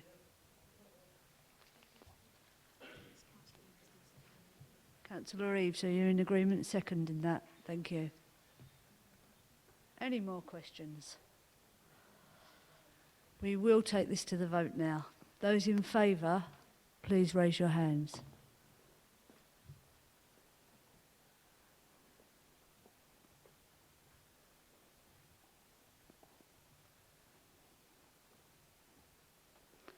Thank you, members. Please lower your hands. That is unanimous, and that is carried.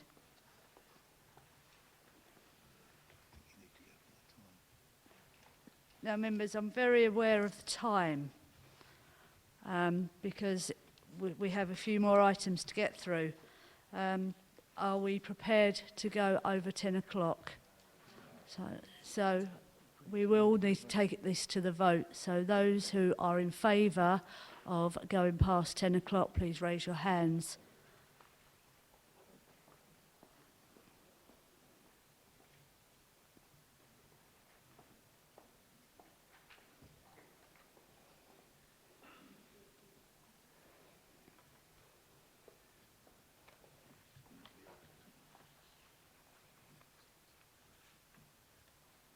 Those against?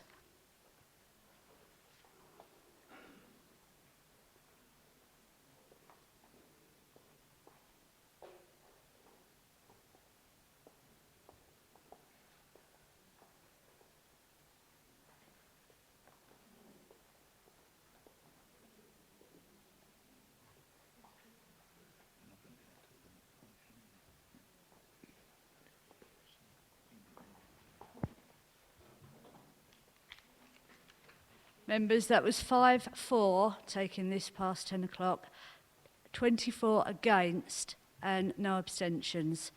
Therefore, that is carried and we will not have time to go on to the next motion. I'll conclude the business of this evening at 21:48. Members, please be upstanding. The Chairman and the Chief Executive retire from change.